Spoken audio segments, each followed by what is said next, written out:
नमस्कार मित्रों, आज हम लोग क्लास 10th की कविता पढ़ेंगे जिनका नाम है हिरोशिमा। इनके कवि है हीरानंद वात्स्यायन अज्ञेय, जिसको अज्ञेय हम लोग बोलते हैं। इस कविता में हिरोशिमा नगर पर जो अमेरिका ने पहली बार परमाणु बम गिराया था, उससे उत्पन्न जो विभीषिका रहा था, उससे जो नुकसान हुआ था, एक भारी नुकसान, उनको ध्यान में रखते हुए यह कविता लिखा गया है।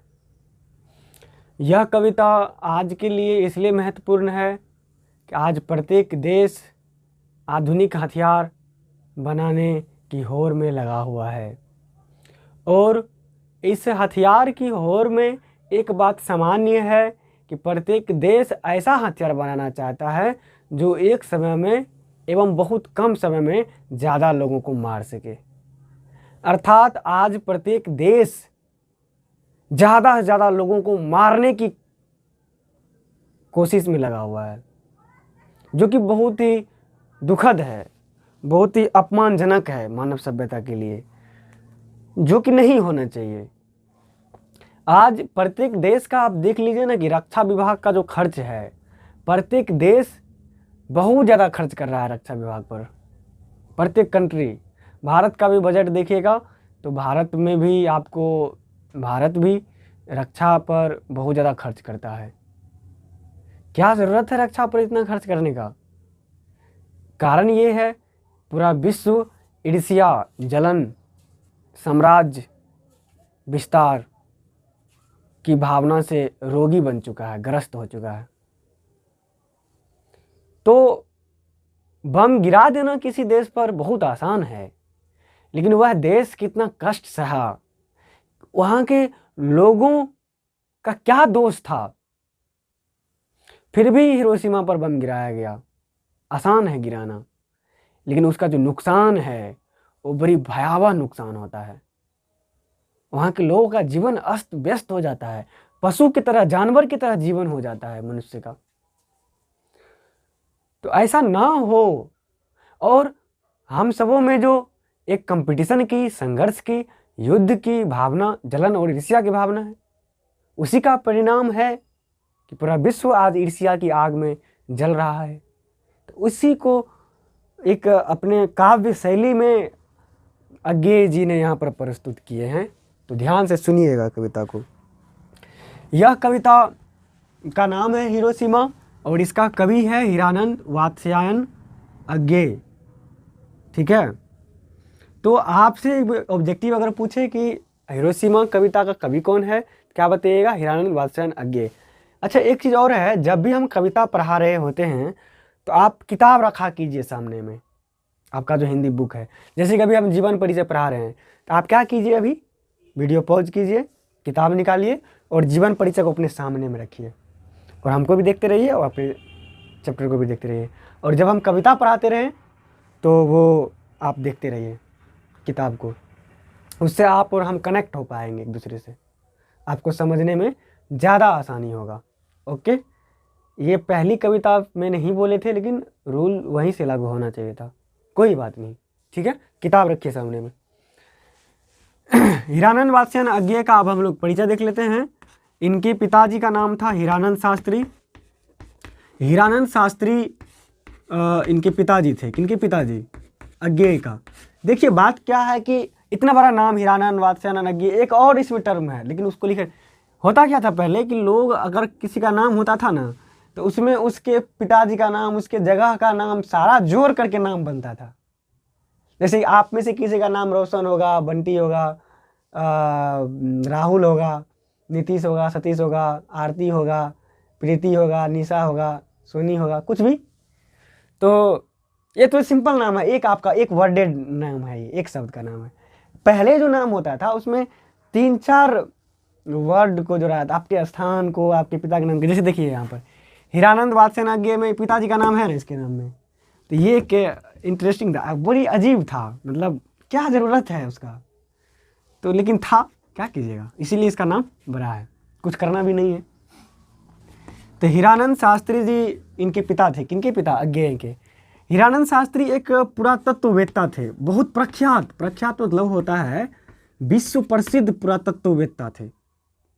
ठीक है, पुरातत्ववेत्ता। पुरातत्ववेत्ता का मतलब क्या होता है? जो ऐतिहासिक वस्तुएं हैं उनका जो छानबीन करता है, जो व्यक्ति ऐतिहासिक वस्तुओं का, कोई मान लीजिए बहुत पुराना सिक्का है, उसका छानबीन कोई करता है। 4000 5000 साल पहले का कोई सिक्का है, कोई बर्तन है 5000 6000 साल पहले, उसको निकाल करके उसका रिसर्च करना, उसका खोज करना, उसका ईस्वी पता करना, ये सारा जो काम करता है जो व्यक्ति, उसी को पुरातत्ववेत्ता कहा जाता है। ऐतिहासिक वस्तुओं का जो छानबीन करता है। हीरानंद शास्त्री इन्हीं के आगे के पिताजी पुरातत्ववेत्ता थे। इनकी माताजी का नाम था वयंता देवी। इनकी आगे के माताजी का नाम क्या था? वयंता देवी। वयंता देवी। इनका जन्म अज्ञेय जी का कब हुआ? तो 1911 ईस्वी में यूपी के उत्तर प्रदेश का एक जिला है कुशीनगर। कुशीनगर भगवान बुद्ध से भी संबंधित है और भगवान महावीर से भी संबंधित है। तो ये कुशीनगर जो है ये उत्तर प्रदेश का एक जिला है। इसका एक जगह है कसैया, यहाँ पर इनका जन्म हुआ था। तो ऑब्जेक्टिव में अगर क्वेश्चन आएगा कि बताओ भाई हीरानंद वात्स्यायन अज्ञेय का जो जन्म है कहाँ हुआ था? तो कुशीनगर, उत्तर प्रदेश के कुशीनगर कसैया में हुआ था। कब हुआ था? 1911 ईस्वी में हुआ था इनका जन्म। ठीक है। अज्ञेय जी बहुभाषाविद थे, मतलब अनेक भाषा का ज्ञान था इनको, अनेक भाषा का ज्ञान था। जैसे आपको अंग्रेजी का ज्ञान इनको था ही, इसके बाद आपको तमिल का ज्ञान था, हिंदी का ज्ञान था, संस्कृत का ज्ञान था। ठीक है।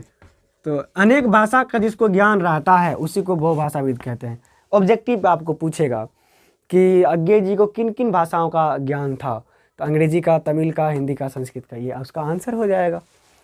अज्ञेय जी आधुनिक साहित्य का एक प्रख्यात लेखक हुए। आधुनिक साहित्य का मतलब क्या हुआ कि क्या हुआ है, आपका जब एक पीरियड जो ख़त्म होता है, जो आपका जो वो है, एक जो उत्तर छायावाद वाला युग है, प्रकृति पर जो कविता लिखा है, तो उसके बाद का युग के बाद के युग को आधुनिक युग की कविताएं कहा जाता है, आधुनिक साहित्य का युग कहा जाता है। उनके ये कवि थे। यहाँ से ऑब्जेक्टिव पूछेगा कि किस युग के कवि थे हीरानंद वात्स्यायन? तो आधुनिक साहित्य युग के कवि थे। कौन? वात्स्यायन अज्ञेय जी। ठीक है।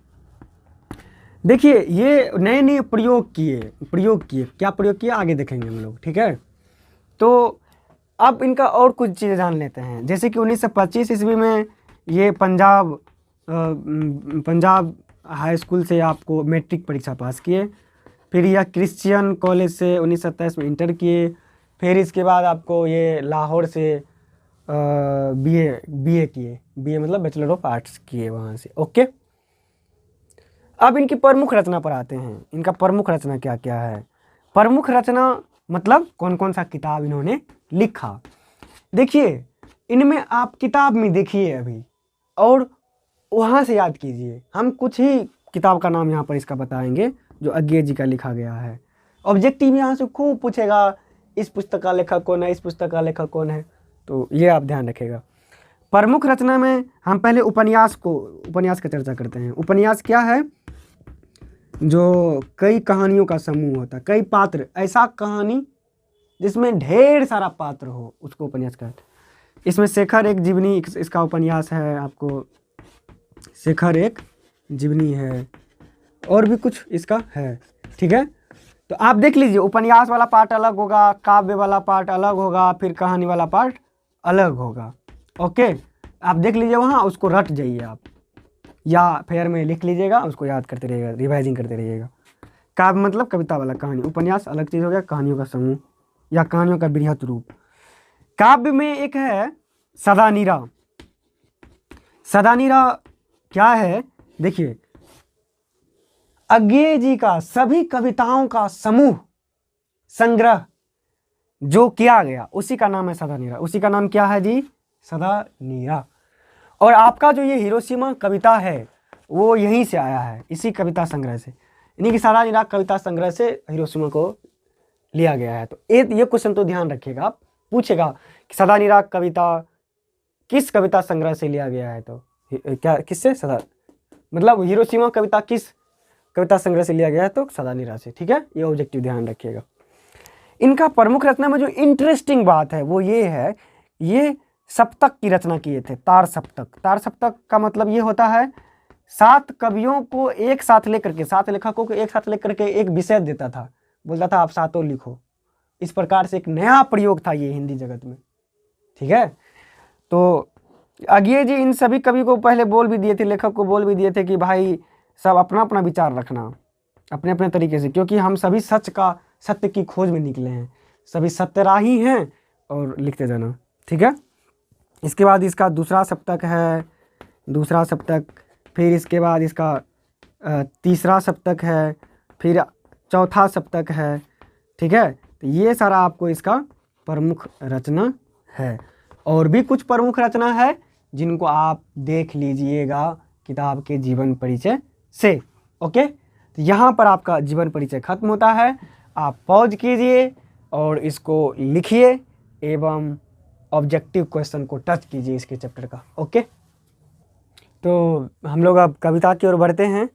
कहता है, एक दिन सहसा सूरज निकला, अरे क्षितिज पर नहीं नगर के चौक, धूप बरसी पर अंतरिक्ष से नहीं फटी मिट्टी से। तो आप जानते हैं कि सूर्य तो क्षितिज मतलब होता है आसमान, आसमान में ही निकलता है, लेकिन अज्ञे जी कह रहे हैं कि एक दिन सूर्य ऐसा निकला जो आसमान में नहीं निकला, धरती के नीचे से सूर्य निकला। और कहाँ निकला? ये आकाश में नहीं निकला, कहाँ निकला? नगर के चौक पर निकला। धूप बरसी, धूप जब आता है तो अंतरिक्ष से ही आता है, लेकिन ये कह रहे हैं कि अंतरिक्ष से धूप नहीं आया था उस दिन फटी मिट्टी से आया था। ये क्या दर्शा रहा है कि बम, परमाणु बम का प्रभाव बहुत ज़्यादा होता है। तो वो परमाणु बम जब आप कहीं पर विस्फोट होता है तो बहुत बड़ा आग का गोला उससे निकलता है, जिससे आपको बहुत ज़्यादा नुकसान होता है। तो वही हिरोशिमा की फटने का वर्णन है ये। छायाएं, अब जब बम फट चुका है, अब आगे की चर्चा। छायाएं मानव जन की दिशाहीन सब और परी, वह सूरज नहीं उगा था पूरब में, वह बरसा सहसा बीचों बीच नगर के, काल सूर्य के रथ के पहिए के ज्यों अरे टूट कर बिखर गए हो दसों दिशा में। ऐसा परमाणु बम का इफेक्ट था कि मनुष्य का शरीर चिथरा चिथरा होकर के सभी और फैल गया, और यह बीचों बीच नगर में यह परमाणु बम गिराया गया था। कभी कल्पना कर रहे हैं कि लगता था कि काल का रथ रुक गया है, काल का रथ रुक करके वो भी उसका पहिया टूट करके दसों दिशाओं में बिखर गया है। कहने का मतलब बहुत भयावह स्थिति पैदा हुआ, बहुत भयानक स्थिति पैदा हुआ। इतना भयानक स्थिति कि लगता था कि ऐसा कि काल मतलब इस दुनिया का जो सबसे खतरनाक आदमी माना जाता है इस विश्व का, उसका भी रथ का पहिया टूट करके चारों ओर दिशाओं में बिखर गया हो। कुछ क्षण का वह उदय अस्त, केवल एक प्रज्वलित क्षण की दृश्य सोख लेने वाली दोपहरी। परमाणु बम कुछ ही देरों का ही तो खेल है, उनका जो विस्फोट का प्रभाव है, लेकिन वह कुछ ही देर में इतना खतरनाक स्थिति पैदा करता है कि हजारों व्यक्ति के जीवन को, हजारों जीव जंतु पौधा के जीवन को 1 मिनट में सोख लेता है, यानी कि मृत्यु को मार देता है, खत्म कर देता है, नष्ट कर देता है। ठीक है, फिर छाए मानव जन की नहीं मिटी लंबी होकर, मानव ही सब भाप हो गए, छायाएं तो अभी लिखी है। मानव मतलब मनुष्य का ऐसा बुरा हाल हुआ उसके लाश का, उसके मरने के बाद, कि लगता था कि आदमी भाप बन गया। अब सोचिए ना कितना इंटरेस्टिंग शब्द का यूज किया गया, मानव भाप बन गया। मनुष्य, पानी भाप बने ये तो साधारण लगता है, लेकिन मनुष्य भाप बन गया, वाष्प बन गया। इतना खतरनाक प्रभाव रहता है परमाणु बम का। 1 मिनट में मनुष्य मर करके कहाँ पहुंच गया पता भी नहीं, वाष्प के समान। तो ये परमाणु बम का इफेक्ट है। इसीलिए ढेर सारे लेखक कवि इनके आविष्कार पर ही बहुत बड़ा सवाल उठाए थे कि परमाणु बम जैसे हथियारों का आविष्कार होना ही नहीं चाहिए, जरूरत क्या है हमको इस हथियार का।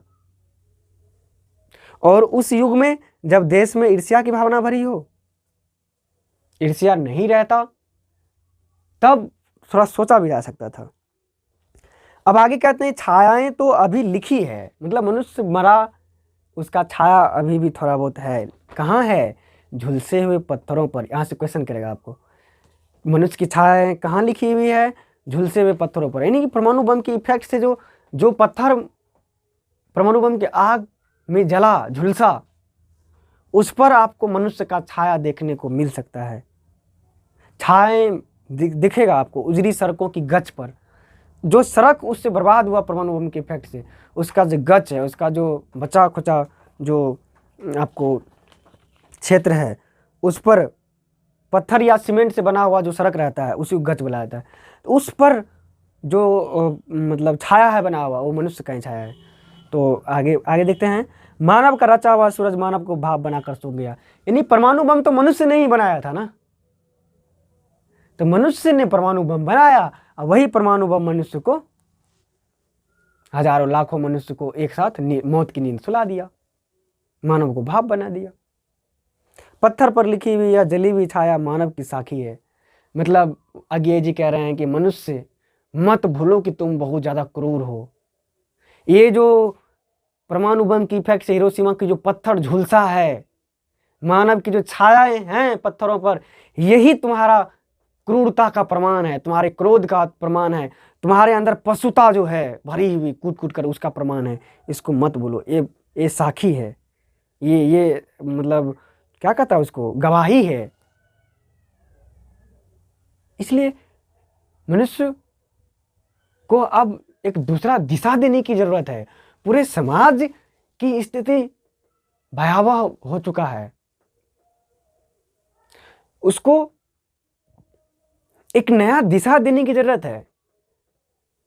अब जब समाज का व्यक्ति कहेगा नहीं हम तो बहुत अच्छा हो गए, इसका जवाब में अज्ञे जी कहते हैं कि पत्थर पर जो लिखा हुआ, पत्थर पर झुलसा हुआ, पत्थर पर जो मनुष्य का छाया है, मरा हुआ मनुष्य का, वो तुम्हारा प्रमाण है, गवाही है। तुम अपने आप को शरीफ मत कहो।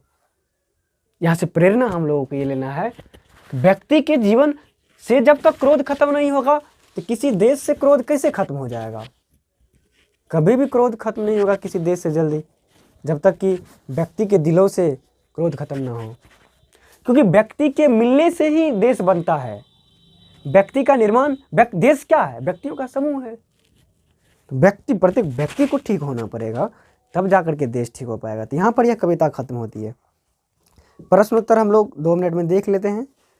कविता के प्रथम अनुच्छेद में निकलने वाला सूरज क्या है, वह कैसे निकलता है? तो वह परमाणु बम है और धरती को फाड़ करके निकलता है। छायाएं दिशाहीन सब और क्यों पड़ती है? क्योंकि परमाणु बम का इफेक्ट बहुत ज़्यादा रहता है, प्रभाव बहुत ज़्यादा रहता है, इस कारण से छायाएं दिशाहीन हो गया। प्रज्वलित क्षण की दोपहरी से कवि का आशय क्या है?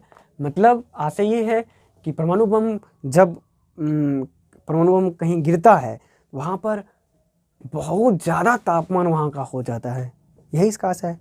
मनुष्य की छायाएं कहाँ और क्यों पड़ी हुई है? इससे क्वेश्चन बहुत ज़्यादा रहता है, इससे याद रखिएगा।